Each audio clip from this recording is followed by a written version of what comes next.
তো চলে এলাম আমি ঠাকুর ঘরে। এবার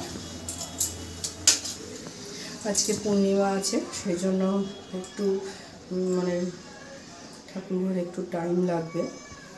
তো তোমরা ভিডিওটা কন্টিনিউ করো, দেখতে থাকো।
তো আমি চেয়ারে বসে পুজো করি, আমার নিচে বসতে একটু অসুবিধা হয়, তোমরা তো জানো।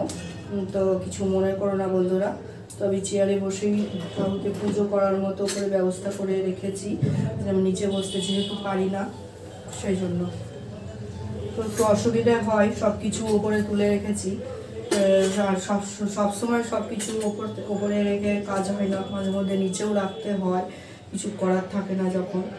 তো যাই হোক, আমি আজকের ভিডিওটা এই পুজোর ঘরের ভিডিও দিয়ে শুরু করলাম, তোমরা দেখতে থাকো।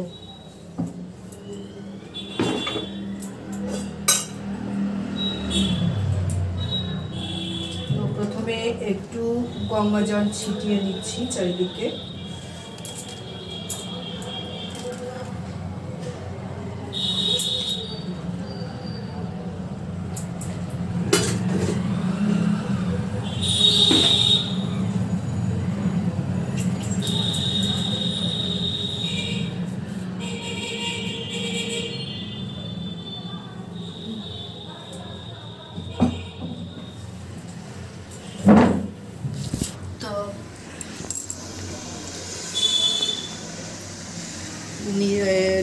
নিচে ফোনটা রাখতে একটু অসুবিধা হচ্ছে, যাই হোক আমি একটু তুলে নিলাম। তো যাই হোক, আমি পুজোটা একটু করে নিই, তারপরে তোমাদের সঙ্গে আবার কথা বলছি, আবার একটু ভিডিও শেয়ার করছি, তোমরা সঙ্গে থাকো।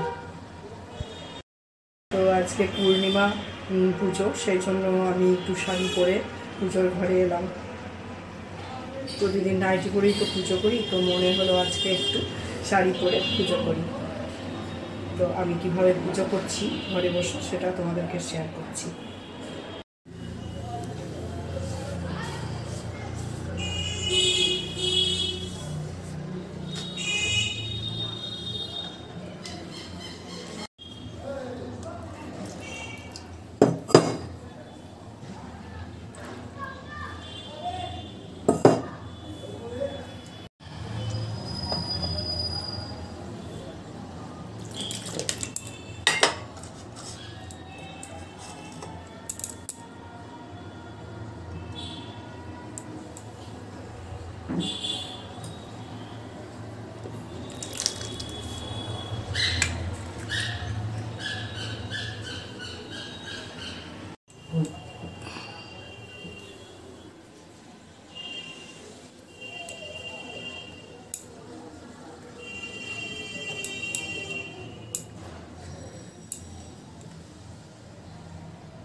5টা ধূপকাঠি নিলাম। পুজোর সংখ্যা সবসময়ের জন্য ধূপকাঠি সবসময়ের জন্য পুজোর সংখ্যায় নিতে হয়, শুনেছি, সেই জন্য পুজোর সংখ্যায় নিলাম।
তোমরা হয়তো ভাবো যে দিদি প্রতিদিন শুধু পুজোর ঘরেরই ভিডিও করে, তো হ্যাঁ সত্যি এটাই হয়তো আমার মেন কন্টেন্ট হয়ে গেছে। প্রতিদিনই আমার এই ভিডিও করেই আমার সময়টা পার হয়ে যাচ্ছে, কারণ এই পুজোর ঘরে ভিডিও করতে গিয়ে আর অন্যান্য ভিডিও করার মতো এনার্জি থাকছে না, তাই এখন কিছুদিন ধরেই পুজোর ঘরেরই ভিডিও করছি।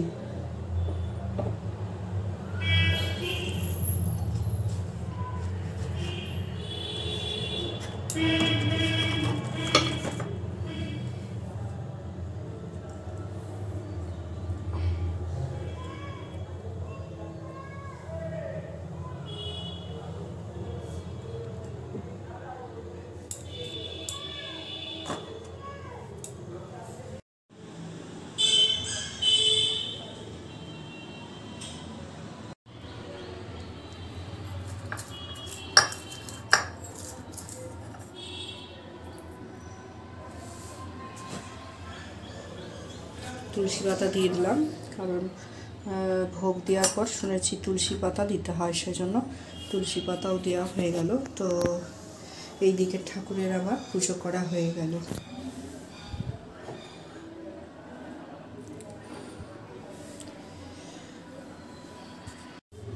এটা তিল আর এটা মধু, তো মধুটা একটু শিবের মাথায় মাখিয়ে নিই।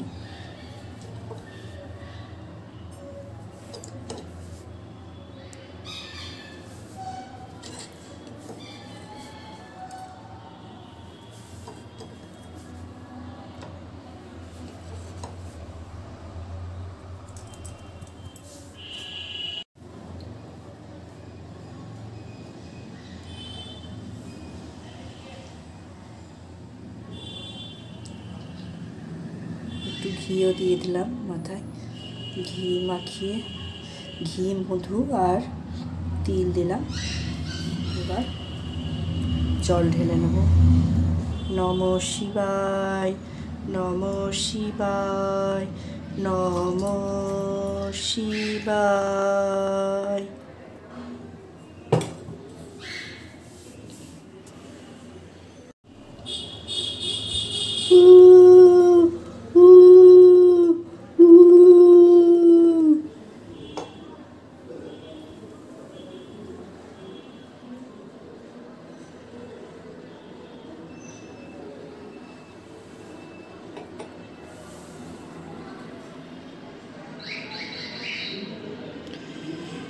তো মা লক্ষ্মীর আসনটা একটু ফুল দিয়ে ভরিয়ে দিই বেশি করে।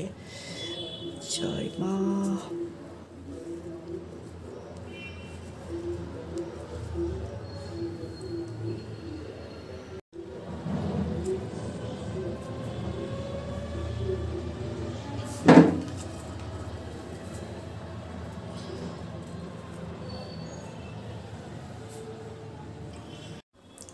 তো আমার পুষ্প দিয়ে প্রণাম করা হয়ে গেল, এবার ভোগ নিবেদন করব।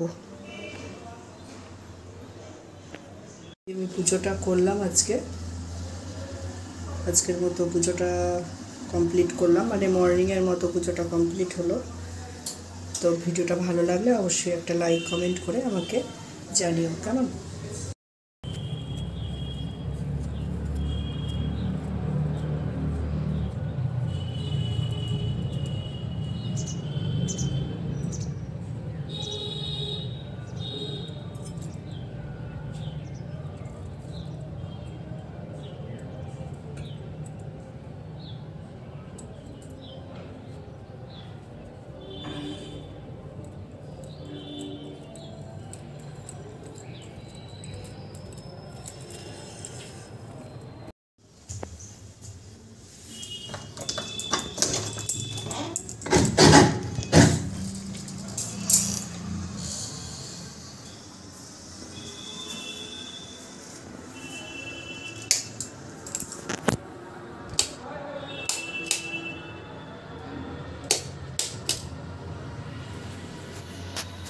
তো চলে এলাম সন্ধেবেলায়, সন্ধে দেখাবো।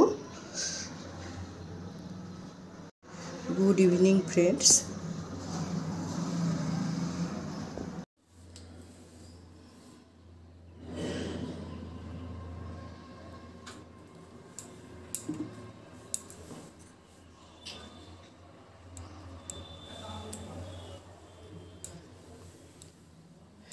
যেহেতু এখনও পূর্ণিমা লেগে আছে, সেই জন্য ফুলগুলো তুলবো না, কারণ সন্ধেবার দেখাতে এসে ফুলগুলো তুলে নিই। তো এখন ফুলগুলো থাক।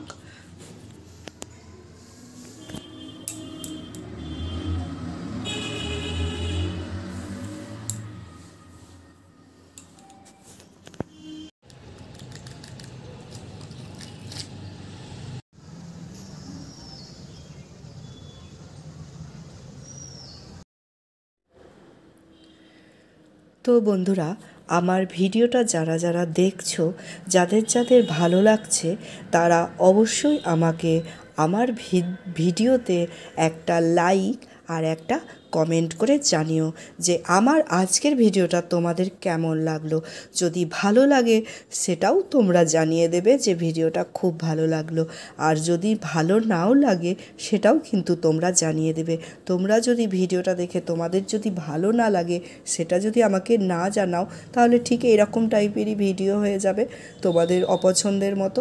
কিন্তু পছন্দ যদি হয় এই ভিডিও, অবশ্যই আমাকে জানাবে, তাহলে আমি এই রকম টাইপের ভিডিও আবার করতে পারবো। তো নতুন বন্ধু যদি আমার এই ভিডিওটা দেখে থাকো, অবশ্যই সাবস্ক্রাইব করে পাশে থাকা বেল আইকনটা প্রেস করে দিও। নতুন বন্ধু পুরনো বন্ধুকে সবাই আমার ভিডিওটা দেখেছো, তাই তোমাদেরকে অনেক অনেক অনেক অনেক ধন্যবাদ। অনুসরণ পাঠ করছি। স্পষ্টবাদী হও কিন্তু মিষ্টভাষী হও, বলতে বিবেচনা করো কিন্তু বলে বিমুখ হয়েও না। যদি ভুল বলে থাকো সাবধান হও, ভুল করো না।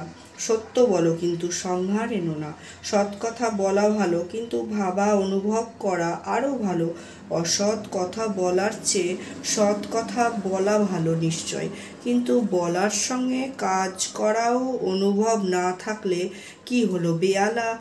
বেহালা বীণা যেমন বাদকার গ্রহে বাজে ভালো, কিন্তু তারা নিজে কিছু অনুভব করতে পারে না।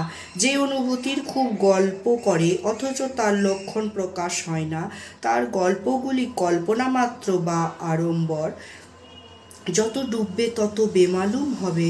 যেমন ডালিম পাকলেই ফেটে যায়, তোমার অন্তরে সদ্ভাব পাকলেই আপনি ফেটে যাবে। তোমার মুখে তা প্রকাশ করতে হবে না। জয় গুরু। ভিডিওটা কেমন লাগলো অবশ্যই একটা লাইক আর একটা কমেন্ট করে জানাবে। টাটা।